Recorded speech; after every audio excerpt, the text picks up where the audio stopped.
Hello, ഒരു സംഖ്യയിൽ നിന്ന് 3/8 കുറച്ചാൽ ഒരു സംഖ്യ കിട്ടും.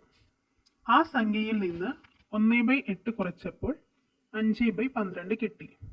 എന്നാൽ ആദ്യത്തെ സംഖ്യ ഏത്? ഇതാണ് നമ്മളുടെ ക്വസ്റ്റ്യൻ. അപ്പോൾ നമ്മൾ ആദ്യത്തെ സംഖ്യ എക്സ് ആയിട്ട് എടുക്കുന്നു. X minus 3/8 equal to y. ഇനി ഈ സംഖ്യയിൽ നിന്ന്, അപ്പോൾ വൈ എന്ന സംഖ്യയിൽ നിന്ന് 1/8 കുറയ്ക്കുമ്പോൾ വൈ മൈനസ് 1/8 ഈക്വൽ ടു 5/12.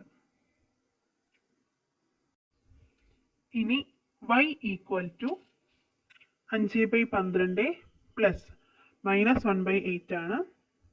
അങ്ങോട്ട് പോകുമ്പോൾ പ്ലസ് ആവും. സോ 5/12 പ്ലസ് 1/8 ഇത് രണ്ടും ചെയ്യുമ്പോൾ ഈക്വൽ ടു 8 40, 12 × 1 12, 40 പ്ലസ് 12/12 × 8 96.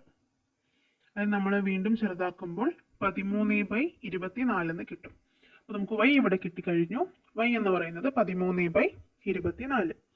ഇനി നമ്മൾ അതിലേക്ക് ഇട്ട് കൊടുക്കാൻ പോവുകയാണ്. അപ്പോൾ എക്സ് മൈനസ് 3/8 ഈക്വൽ ടു 13/24. ഇനി ഇതിൽ നിന്ന് എക്സ് സോൾവ് ചെയ്യാം. X equal to 13/24. ഈ 3/8 ഈക്വലിൻ്റെ അങ്ങോട്ട് കൊണ്ടുപോകാം. അപ്പോൾ 13/24 പ്ലസ് 3/8. അപ്പോൾ ഇവിടെ നമ്മൾ ഡിനോമിനേറ്റർ സെയിം ആക്കുകയാണ്.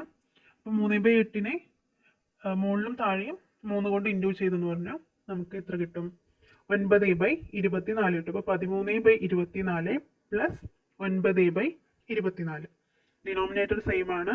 അപ്പോൾ 13 പ്ലസ് 9 ചെയ്യാം. അപ്പോൾ 22/24 ചെറുതാക്കുമ്പോൾ 11/12. അപ്പോൾ നമ്മുടെ ആദ്യത്തെ സംഖ്യ 11/12 എന്ന് കിട്ടും.